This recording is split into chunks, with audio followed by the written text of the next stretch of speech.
G'day. Here we are on day 8 of our Camino Primitivo. We are in Fonsagrada, and it's been a very long walk, our longest walk so far actually, 27 kilometres. And if yesterday was magnificent, yes, today was somewhat monotonous. The weather wasn't all that good. No, it's pretty much low, because we're so high up, around 800 metres to 1100 metres, we're pretty much in the clouds. So it really, there was a lot of cloud cover, so we ended up, walking in the clouds pretty much the whole time. Yeah, the glimpses that we saw, I don't think that we missed exactly what you would say panoramic, amazing views, breathtaking, nothing like yesterday. So I don't think that we missed anything like that, and we just, from that point of view, give thanks to God for what it was that He blessed us with yesterday.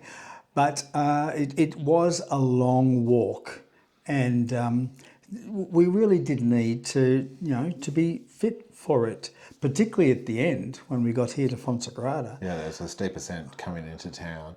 But the path was pretty good today. It was dual, you could walk next to each other the whole way. Most of the way, yes. Most of the way, except when we got to the top of a mountain, as we walked out of Grandas de Shalom, the highest point of the walk today, which was around 1100 metres. It sort of narrowed down to a single path there, but generally pretty good. And of course, we crossed from the Asturias into Galicia today. Yes. And doing so, the paths in Galicia are so much better. Sorry, Asturias, but that's the truth. And also signed much more clearly with graded, graded, counting down the kilometres. Yes, counting down the kilometres. Yeah. So that's something that was good to leave the Asturias behind. I mean, not that leaving the Asturias, it was wonderful walking through there. Some magnificent views.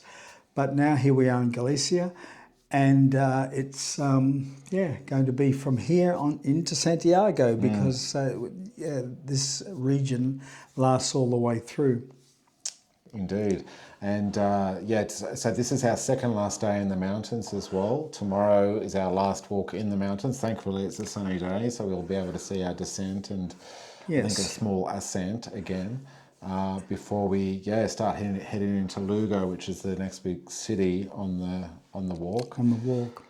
The thing perhaps that would have been a highlight, but it was closed when we passed through the town of Casa, and about not a kilometre out, on the right-hand side is a museum. You can't miss it. It's a modern building sitting there, and it houses relics and certain foundations from the Bronze Age, going back to 4000 BC. It was an archaeological diggings there, and it's quite amazing that they've discovered this community way back 4000 BC that lasted past the birth of Christ and into this side into AD, as it were. And I understand, and about the 2nd century, there was an earthquake there, and it destroyed the town and villages. But the diggings have been found and conserved. And if you happen to be there, I think you've got to go later in the day, you might find the museum open. Unfortunately, we missed that. And probably anybody else would have who'd left either Casa or Grandas de Shalom, because you're walking in the morning, and if the museum doesn't open till later in the day, that's a shame. But anyway, that's something if you want to just delay your walk a bit and to see those diggings, reputed to be quite wonderful. Yes. And once we got to the top of the mountain, which was pretty much where the border was, wasn't it, with Asturias and Galicia. Yeah, there wasn't much fanfare. All we noticed was that the signpost changed. And the path changed, quite Yes. frankly. It Yeah. was. It was just suddenly there was a green pathway of grass and the gutters were slated so that the runoff water would run through the gutters. And so it was a whole lot less boggy. In fact, coming through Galicia, I can't recall a bog, can you? No, that's right. No. Yeah, we've had plenty of swamps to walk through so far. But yeah, no, it's so yeah. Today was sort of a fairly easy walk, wasn't it? Until after 25 Ks, and you need to be fit to do the Camino Primitivo, quite frankly. Like, it is the most challenging of all the Caminos. We would recommend doing it. It's wonderful. And the challenge this afternoon was after 25 kilometres, we had one last kilometre to go. And in that kilometre, we had about 150 metres or something to ascend pretty steeply. And just had to keep going. That's what I noticed today, just having the momentum to just keep the momentum going. Keep the momentum going. Yeah. Yes. And then we got here, and it's not quite the town that I was expecting it to be.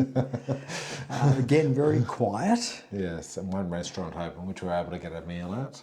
Yes. So we had a very late lunch, early dinner, I would say. We did. Seeing it was after 4 o'clock, I'd say very late. Yes. So it was probably Lina. Yes, we had. And there wasn't much open in between here and Grand Estate Salon for lunch, unfortunately. In fact, there was nothing. No. We walked for 6.5 hours non-stop because there was nowhere open. I beg your pardon, there was one we decided to just skip past that, Yes. in the hope of something being open further up. Yeah. Anyway, we will leave it at that unless you've got anything else to add. No. And we will see you tomorrow as we head to Ogrado, which is another big town on the way. And the last of the mountains. The last of the mountains. Yep.